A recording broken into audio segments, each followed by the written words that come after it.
vocês neste livro maravilhoso do nosso apóstolo, a iniciação do Pacto da Graça de Deus, a partir da página 31. Obrigado, Jesus. Glorifico o teu nome, declaro a minha submissão ao trono da tua graça e estou aqui aberto, Pai, a tua voz para esses próximos minutos. Fala aos nossos corações, para a tua honra e tua glória. Amém e amém. Então, 1 Pedro capítulo 1, versículo 23, diz: Fostes regenerados, não de semente corruptível, mas de incorruptível, mediante a palavra de Deus, a qual vive e é permanente. Aí o apóstolo Miguel Ângelo, antes desse versículo, no último parágrafo aqui da página, nós paramos aqui, quando ele mostra assim: não é a santificação do Espírito, pois este está perfeito, tornou-se um Espírito com o Espírito Santo de Deus, mas no dia a dia, quando Deus diz para sempre, não há como voltar atrás. Como eu tenho dito aqui, como o Espírito Santo vai prevalecer? Só na vida daqueles, amados, acreditem, que conhecerem a graça de Deus, que entenderem a necessidade de crescer na graça de Deus. E eu acho muito interessante, aliás, eu não acho nada, eu penso, porque eu sou um pensador no Espírito, quem pensa não acha, né, conclui. Então eu vejo aqui na palavra de Deus, o próprio apóstolo Pedro, é interessante que ele começa a dizer, Pedro, apóstolo de Jesus Cristo, aos eleitos que são forasteiros da dispersão no ponto Galáxia, Capadócia, Ásia, para a obediência e a aspersão do sangue de Cristo. Ou seja, quando você entende a graça de Deus, quando você cresce na graça de Deus, você recebe essa aspersão, o batismo verdadeiro, né? O sacrifício verdadeiro, o reconhecimento do valor do sangue de Jesus. Como eu tenho mostrado aqui, você sequer valoriza a cruz. Porque cruz por cruz, muitos outros morreram na cruz. Até hoje anda morrendo por aí. A gente aqui não sabe, tá? Graças a Deus, nem quero saber. Mas o sangue que verteu na cruz, que Jesus estava pendurado, era um sangue diferenciado. Foi o sangue que hoje corre nas nossas veias espirituais. Por isso que nós não temos um símbolo. Nós adoramos o invisível, mas real. Nós olhamos com os olhos espirituais e vemos que Cristo vive em nós. E aí, Pedro diz, olha, segundo a muita misericórdia, nos regenerou para uma viva esperança, é disso que eu estou falando, mediante a ressurreição de Jesus Cristo dentre os mortos. Depois, no versículo 10, ele diz, foi a respeito desta salvação que os profetas inquiriram, os quais profetizaram acerca da graça a vós outros destinada. Investigando atentamente qual a ocasião ou quais as circunstâncias oportunas, indicadas pelo Espírito de Cristo que neles estava, ao dar de antemão testemunho sobre os sofrimentos referentes a Cristo e sobre as glórias que os seguiriam. A eles foi revelado que não para si mesmos, mas para vós outros ministravam as coisas que agora vos foram anunciadas por aqueles que pelo Espírito Santo, enviado do céu, vos pregam o Evangelho, coisas que anjos anelam perscrutar. Quer dizer que nós, aí lógico, o apóstolo Pedro, com a devida vênia do Espírito Santo, estava se referindo à revelação da graça de Deus, estava se referindo ao apóstolo Paulo, como em 2 Pedro 3, do 10 ao 18, ele é muito mais claro nisso e fala, ele estava mostrando que haveria uma revelação, que é o crescer na graça. O que é crescer na graça de Deus? É entender essas coisas com os olhos espirituais. Salmo 139, vamos fazer uma leitura, presta atenção que o Salmo 89, ele é um salmo autoexplicativo. O salmista, ele tinha, lógico, atuando na sua vida, o mesmo Espírito que habita em nós hoje. Só que não habitava, era uma coisa que usava, saía, passava de um para o outro, lembra? O Espírito do Senhor está sobre mim, era um outro tempo. Então ele vivia numas tertúlias muito grandes, que hoje são tertúlias que estão enraizadas na nossa carne. Mas nós temos um privilégio que o salmista não tinha, que era o Espírito constante na sua vida. E esse foi um dos grandes momentos que o Espírito da graça usou Davi. Olha o que ele diz: Senhor, tu me sondas e me conheces. Sabes quando me assento e quando me levanto. De longe penetras os meus pensamentos, esquadrinhas o meu andar e o meu deitar, conheces todos os meus caminhos. Ele tinha uma visão do Espírito da graça, ele tinha uma visão da onipotência de Deus, da onipresença, da onisciência de Deus. Ele diz: ainda a palavra não me chegou à língua, alguns textos, algumas versões à boca, e tu, Senhor, já a conheces toda. Tu me cercas por trás e por diante, e sobre mim pões a mão. Oh, tal conhecimento, olha como ele chegava a dizer, tal conhecimento é maravilhoso demais para mim. Imagina, naquele tempo, ele já conseguia enxergar essas coisas. É maravilhoso demais para mim, é sobremodo elevado, não posso atingir. Para onde me ausentarei do teu Espírito? Para onde fugirei da tua face? Se subo aos céus, lá estás. Se faço a minha cama no mais profundo abismo, lá estás também. Se tomo as asas da alvorada e me detenho nos confins dos mares, ainda lá me haverá de guiar a tua mão e a tua destra me susterá. Se eu digo às trevas, com efeito me encobrirão, e a luz ao redor de mim se fará noite, até as próprias trevas não te serão escuras.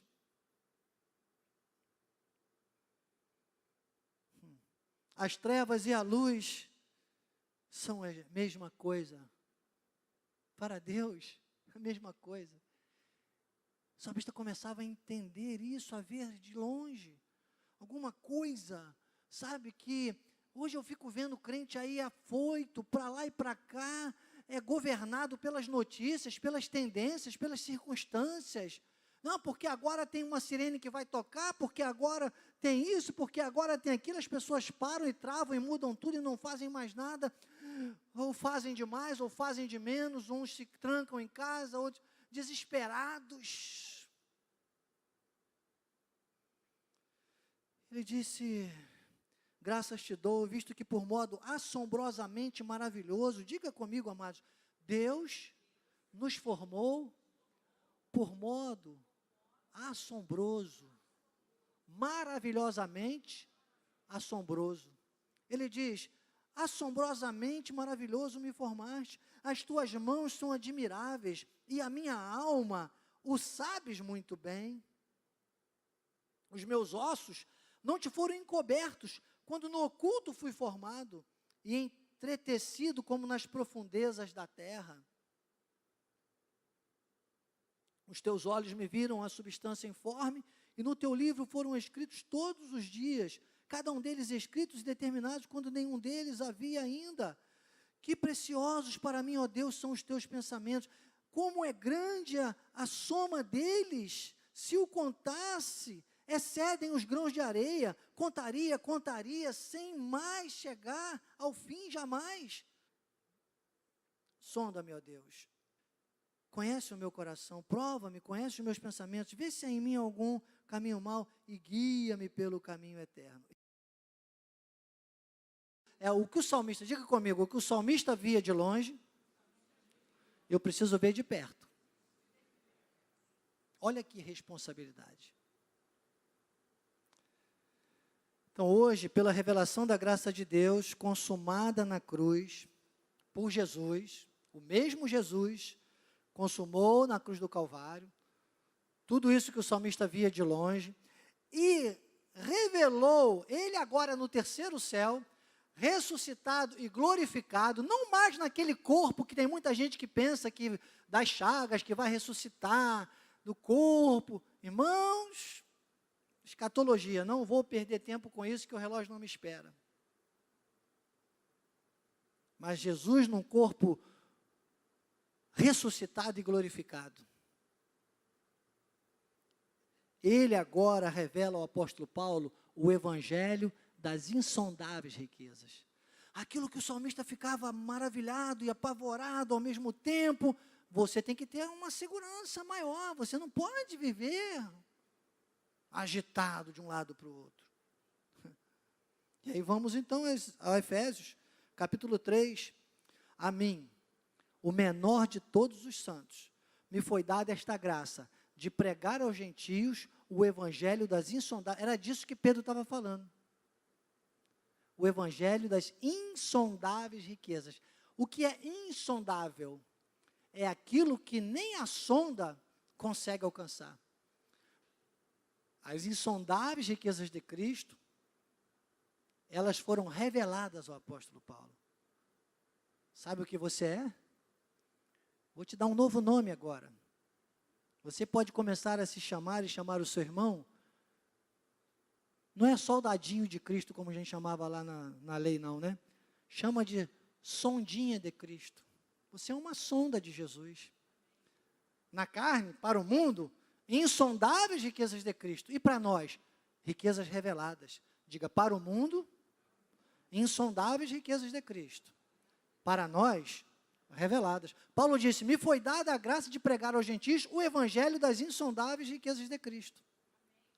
Então, depois ele coloca aqui, no próximo versículo, e manifestar qual seja a dispensação do mistério desde os séculos ocultos, aquilo que maravilhava o salmista, que ele ficava assustado. Paulo traz a clara nas 14 epístolas. Ele diz, desde os séculos, oculto em Deus, que criou todas as coisas, para que pela igreja, olha a importância da igreja, que bom que você está na igreja nesta manhã, que bom, aliás, que você é igreja, porque se estivesse aqui cheio de pessoas profanas e que não fossem evangélicas, sambando, isso aqui não seria uma igreja, seria um sambódromo. Que bom que você, igreja, veio à igreja. As regiões celestiais, lugar separado, preparado por Deus.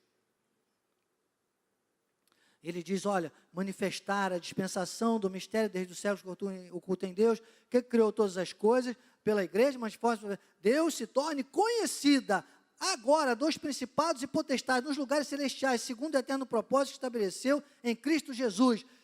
Portanto, vos peço que não desfaleçais nas minhas tribulações por vós, nisso está a vossa glória. Então, sabe, meus amados, não é para desfalecer, não é para se assustar, não é para ficar desanimado. Muitas vezes, o próprio Paulo, ele disse, olha, eu mesmo vou ter momentos, às vezes, de lutas, mas vamos enxergar além disso, vamos avançar, vamos estar conectados à revelação.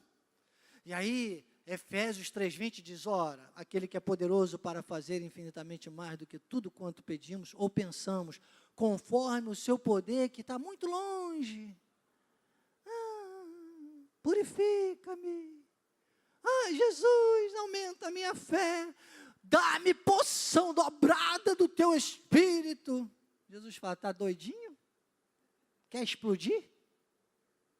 Uma porção só você já não está aguentando? Vou dobrar? É uma medida de fé, filhinho. Vai ler a epístola de Paulo, Romanos 12, 1-3. Você nem congrega? Tem gente que só vem à igreja uma vez por ano, no Réveillon. Tomara que alguém esteja me assistindo aqui agora e receba essa repreensão de Deus, essa admoestação. Não, irmãos. Nem congrega. O que você alimentar mais é o que vai sobressair. Alimente a carne e você vai ver como vai viver. Vai ficar igual o salmista lá naquela situação. Viu coisas maravilhosas, mas era um outro tempo. E agora? Agora, Colossenses 1:27, amados. Aos quais, está falando de mim e de você. Deus quis dar a conhecer qual seja a riqueza da glória deste mistério entre os gentios. Isto é, Cristo em vós, a esperança da glória. Cristo em mim, a esperança da glória. E aí, Romanos 8, do 37 ao 39, Paulo, então, ele faz uma síntese do Salmo 139. Romanos, o capítulo 8 de Romanos, Martinho Lutero chamou de tema central da Bíblia Sagrada. Eu chamo o capítulo 8 de Romanos como o plano da criação de Deus para os eleitos. Todo o capítulo 8. Mas do 37 ao 39, eu não te passei esse não, Joás. Você vai ter que tentar digitar aí agora, por favor. Mas Romanos 8, do 37 ao 39, Sabe o que o apóstolo Paulo diz? Em todas estas coisas, somos mais do que vencedores. Separe o prefixo e o sufixo da palavra vencedor, que você vai ver que é assim, vencer, dor. Vencer, dor. Vencer, dores. João 16:33, Jesus disse, neste mundo passais por aflições. Estar vivo é uma aflição, irmão. Por isso tem muita gente que dá cabo da vida. E hoje o maior índice de mortalidade já é homicídio. Não tem coragem de viver, não quer viver, acha mais fácil morrer. Tem que servir. Quem não vive para servir, não serve para viver. Tem que entender que na graça de Deus é dar e dar-se-vos-á. Não é mais puxar o pratinho, é empurrar o pratinho. É ser generoso, é a perna da generosidade, a perna da sabedoria. É ser um multiplicador da graça de Deus. É entender o chamado que Paulo mostrou para vocês. Nós estamos aqui, se nós não vivermos o evangelho das insondáveis riquezas, como é que nós vamos mostrar aos outros? Se a gente anda agitado de um lado para o outro o tempo todo, qual é a palavra que eu trouxe hoje aqui já cedo? Eu quero, Senhor, trocar dia a dia a ansiedade da minha carne pela tua sabedoria. Não é isso? Eu quero dia a dia trocar a ansiedade da minha carne, Senhor, pela tua sabedoria. Aí você vai ver o que Paulo disse, em todas estas coisas, porém, somos mais do que vencedores, haja o que houver, seja a dor que seja. Eu não julgo dor de ninguém, eu não julgo o sentimento de ninguém. A pior coisa que tem para mim, amada, é quando alguém chega e diz assim, eu sei o que você está sentindo. Eu vou dizer para vocês, a minha mãezinha partiu para a glória, e eu aprendi isso às duras penas, porque eu falava essas coisas.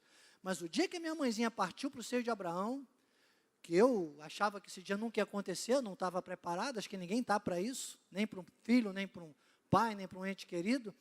E ali as pessoas falavam, e eu fiquei pensando, eu falei, olha, sabe nada, irmão. Cada um sabe a dor que sente. Só sabe a dor que sente aquele que tem a dor sentida. Só sabe a dor que sente aquele que tem a dor sentida. Nunca mais diga para alguém, eu sei o que você, eu já perdi isso, eu já perdi aquilo, amado, cada um sente de um jeito. Às vezes um dedinho que solta a unha lá, uma unha encravada e paralisa uma pessoa, e aí? Então, irmão, só vou te dizer uma coisa. Você tem que estar alinhado a isso aqui, porque quando você entender de perto o que o salmista no Salmo 139 viu de longe, você vai falar comigo, em todas estas coisas, nós sabemos, vamos ter dores, mas nós somos mais do que vencedores.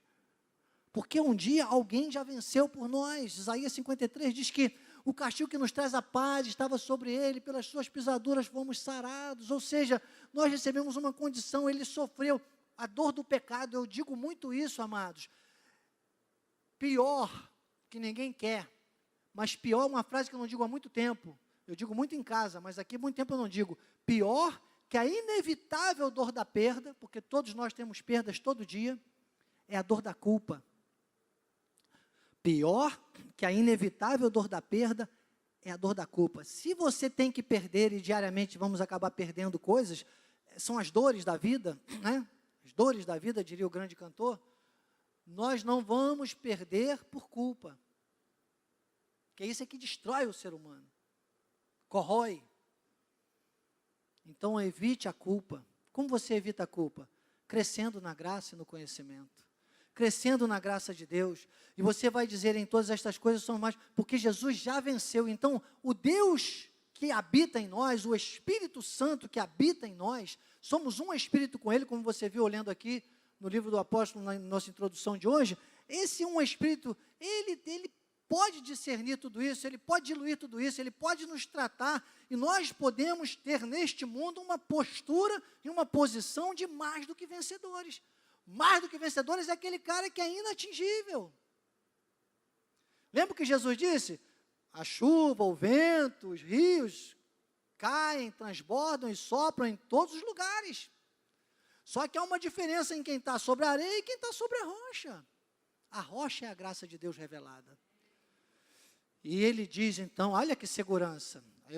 O que eu te falo, olha a insegurança que o salmista em alguns momentos tratou, e olha agora aqui a segurança que o apóstolo Paulo trata agora. Ele diz aqui no 38. Porque primeiro irmão, quem cresce na graça e no conhecimento, ele não acha mais nada, ele pensa. Ele não tem mais dúvidas, ele tem certezas. Ele diz, estou bem certo. E você tem coragem para dizer isso aqui. Eu preciso, estamos com, o relógio não me espera, mas eu vou usar mais 5 minutos. 5 minutos. Para definir isso aqui com você, que você vai ver uma experiência que eu tive num voo. Eu tinha mania de quando voasse, eu ando fazendo muitos voos, você sabe, na diretoria de missões, e eu tinha uma mania de quando eu entrava no avião, eu dizia assim, estou nesse avião, agora aqui é o lugar mais seguro na face da terra. E teve um dia que eu estava num voo, e atrás de mim tinha uma família viajando, uns 2 ou 3 bancos atrás de mim, e tinha um daquele titio chato, né, que estava perturbando a sobrinha, que parece o sobrinho que era a primeira vez que voava. E ele começou a falar de umas tragédias, esse avião isso, esse avião aquilo bateu na minha mente, assim, quando fui fazer essa oração, eu tive uma outra reação, porque naquele momento Deus me falava assim, peraí, você está preocupado com o quê? Você está preocupado com o quê? Com mais um diazinho ou outro de vida? Porque você tem uma filha de 9 anos, agora está com 11, estava com uns 9, porque você tem uma esposa linda, não quer deixar para ninguém, né, amor? Porque você tem outra filha grande, você tem um filhão, você não tem nada. É meu, são meus. Cuida bem, são meus. Nem nada disso é teu, a tua vida não é tua. E aí eu disse, Senhor, glória te dou, eis-me aqui. Eu falei, se alguma palavra desse cidadão aí tiver que prevalecer então, Senhor, eis-me aqui. Irmão, você tem que ter coragem para isso, e eu tenho hoje em dia. Sabe, eu tenho, irmãos, tenho mesmo, acredite. Uma força, um desejo de servir a Deus. Eu entendo Paulo em Filipenses 1, quando ele diz, olha, que seja Cristo glorificado, mas se eu tenho que permanecer, se eu vou ser bênção para você, então que eu fique. A minha oração tem sido essa, irmãos, eu quero isso. Tem que estar bem certo, para dizer essas coisas, Juju, tem que estar bem certo. Porque nem a morte, nem a vida, nem os anjos, nem os principados, nem as coisas do presente, nem do porvir, nem os poderes, amado. Como seria bom se todos ouvissem isso. Como seria bom se todos descansassem, todos nós, a começar por mim. Sei que tem alguém pela internet que anda ansioso, não está conseguindo. Tem gente aí que podia estar aqui hoje, mas não está conseguindo nem sair de casa, não está conseguindo assistir o culto. Vamos curar a nossa ansiedade. Olha, quanto mais nós ouvirmos essa voz, quanto mais nós nos submetermos a essa palavra, irmãos, mais rapidamente os resultados de Deus vão acontecer na nossa vida. E é pessoal. É pessoal. Não dá para você pegar alguém pelo pescoço e dizer, faz. É você. É com você que Deus está falando. Olha, acredite, amados. Eu vivo isso na minha vida, as duras penas. Não é fácil. Eu hoje sei, Valéria, e olha, já perdi muitos pseudo-amigos, desde que Deus me mostrou isso, Marie Claire. Eu tenho que ser insuportável, aqueles que não suportaram a sã doutrina.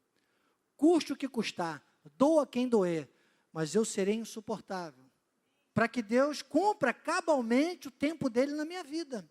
E eu estou preparado. E tem mais, eu já tenho um trato com Deus. Se ele me levar aos 85 anos de vida, a cada ano eu vou pedir 15. Deu certo com Ezequias. Ezequias até desperdiçou. Se você for ler a história de Ezequias, você fica meio triste que desperdiçou. Tudo aquilo ali é um roteiro para mostrar para a gente o que nós temos hoje de vantagem. Porque se Deus me der mais 15, eu vou querer saber aproveitar. E só quero que ele me dê se eu souber aproveitar. Que é para poder ter ditosa velhice, para cumprir a palavra de Deus, irmãos. Dai, estou empurrando meu pratinho. Senhor, eis-me aqui. Até, ele diz, porque nem a morte, nem a vida. Ah, você não quer a morte? Então esteja seguro que também, se você continuar vivendo nessa terra, você não vai se separar. Ai, bispo. Tem coisas assim, amados, que ontem à noite Deus me mostrava isso. Eu tive uma situação há alguns anos, estava começando aqui na igreja, e eu fui chamado por uma pessoa hoje que está no alto escalão aí do governo, para almoçar. Nós trabalhávamos juntos. Não vou aqui falar nada mais para que ninguém faça conta e saiba quem é, não vou contar, não conto.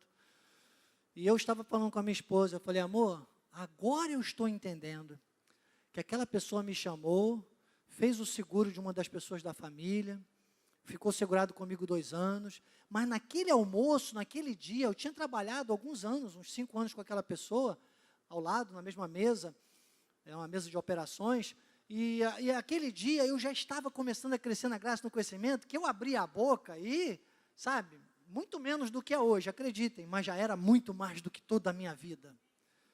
Eu estava, tipo assim, com 1 ano aqui na Igreja Cristo Vive, ouvindo o apóstolo Miguel Ângelo, sabe, e aquele dia eu comecei a falar da transformação que estava acontecendo na minha vida, e aquele almoço não saiu muito daquilo ali não. E eu estava dizendo, agora o Espírito Santo me mostrava, sabe, Joãozinho, eu falei, amor, se eu não tivesse naquele dia no almoço falado tanto de Deus, mostrado o que estava acontecendo na minha vida, eu teria recebido uma proposta, eu hoje estaria talvez lá junto com alguém, né, num desses presídios aí, possivelmente. A Lídia falou, pelo tempo que você tinha saído do mundo, portanto, que eu já tinha lidado com questões financeiras, né, de ter carro, capota elétrica, telefone de celular, tudo que surgia, tudo de lançamento, moto, tudo que vocês possam imaginar que alguém gosta de ter, frequentar a parte hotel na Barra da Tijuca, coquetéis no Copacabana Palace, tudo isso, tudo sobre areia. Não quer dizer que eu não venha a desfrutar disso no futuro, só que eu entendo o que eu quero dizer para você. Eu entendi que naquele momento, se eu não tivesse já cortado pela graça, se Deus não tivesse, ali disse, poxa, você teria deixado de se levar. Eu falei, e hoje eu estaria talvez com muito dinheiro, mas preso. Ou quem sabe até morto. Sabe por quê? Porque Deus tem um chamado para a minha vida. Então eu tenho que estar, olha, desculpe, amado, deixa eu te lembrar, não falei quase isso hoje, acho que nem falei, você está na escola de capacitação e crescimento espiritual. Desculpe, eu estou bem certo. De que eu tenho que me cuidar muito. Sabe o que me deixa bem certo isso? Quanto mais eu me lembro de 1 Coríntios 9, 27, mais eu fico certo. 1 Coríntios 9, 27 diz, esmurro o meu corpo, reduzo a escravidão, para que tendo pregado a outros, não venham mesmo a ser desqualificado. Quanto mais eu me lembro de 1 Timóteo 4, 16, mais eu fico certo disso. 1 Timóteo 4, 16 diz, tem cuidado de ti mesmo e da doutrina. Continua nesses deveres. Porque fazendo assim, salvarás tanto a ti mesmo. Opa, obrigado, Jesus, estou me salvando. Quem quiser me ouvir. Uma vez ouvi uma comunicadora dizendo uma coisa muito inteligente. Ela disse assim, olha, eu aprendi uma coisa com a minha mãe, ela dizendo, numa entrevista. Ela disse assim, eu aprendi uma coisa com a minha mãe. Se um dia eu estiver numa situação e eu chegar na porta de uma caverna e lá dentro tiverem amigos meus perdidos, gritando, eu tenho que ficar na porta da caverna, gritando o nome daquelas pessoas. Eu sei que eles sumiram, estão lá para dentro. Eu vou ficar gritando o nome daquelas pessoas o quanto eu puder, para que elas saiam da caverna. Mas eu jamais vou entrar na caverna atrás delas. Porque senão vou ser mais uma perdida. Porque entrou na caverna, num labirinto, a pessoa se perde junto. Mas se você ficar na porta da caverna gritando, a pessoa ouvir a sua voz, ela vai seguir a sua voz e vai sair. Quem quiser seguir a minha voz, que venha. 1 Timóteo 4,16. Aí eu estou bem certo, entende, Rosa? Está chegando o carnaval aí. Tem gente que diz, não, sabe, Deus me revelou, tem lá uma escola de samba, Nova Jerusalém. Meu irmão,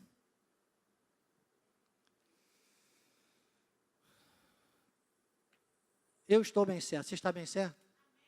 Nem a morte, nem a vida. Viram como às vezes, porque morreu. um momento, teve um encontro com Deus, não julgo ninguém contra a salvação, hein? Tem gente aí que morre, alguém já, lá, ó, foi ímpio, era ímpio, foi para o inferno. Não, irmão, os últimos minutos de vida, não sei o que Deus tinha na vida da pessoa, semente lançada. Olha as situações e procure ver exemplos, sabedoria. O sábio aprende com os erros dos outros e acerte cada vez mais o teu passo. Enquanto alguém ri, enquanto o outro cai, observe e aprenda. Porque todo mundo gosta de rir quando alguém cai, não é verdade? Não, faz uma retrospectiva e veja como o outro caiu. Sabe por quê? Porque o inteligente aprende com os próprios erros. O sábio aprende com os erros dos outros. Nem a morte, nem a vida. Aí, meu irmão, nada mais. Se nem a morte nem a vida, nem os anjos, nem os principados, nem as coisas do presente, nem do porvir, nem os poderes, nem a altura, nem profundidade. Lembra o que o salmista falou? Ah, mais profundo abismo. Aqui, ó, certeza, estou certo. Nem altura, nem profundidade, nem qualquer outra criatura poderá separar-nos do amor de Deus que está em Cristo Jesus, nosso Senhor. Cristo em nós, a esperança da glória. É isso, crescer na graça de Deus. Assim seja, assim disse o Espírito da graça. Obrigado, Jesus. Obrigado por podermos crescer na Tua graça e podermos ver de perto o que o salmista viu de longe, Pai. Obrigado. Sairemos deste lugar com alegria e em paz. Em plena paz nós seremos guiados pelo Teu Espírito e guardados pelos Teus anjos. Que a Tua graça, o Teu amor e as doces consolações do Teu Espírito Santo se manifestem, não só hoje, mas para sempre, na vida daqueles que estão certos de que nem a morte, nem a vida e nada mais poderá nos separar do amor de Deus que está em Cristo Jesus. E o povo mais que vencedor, diga amém.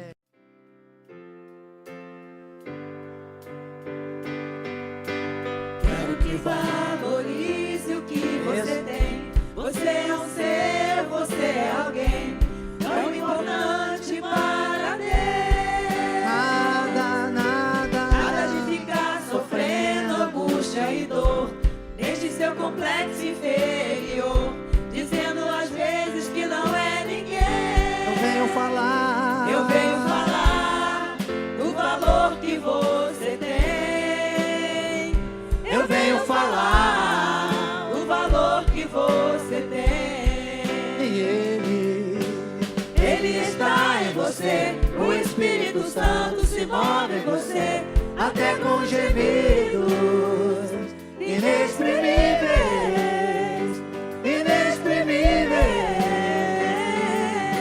Aí você pode então perceber que para Ele há algo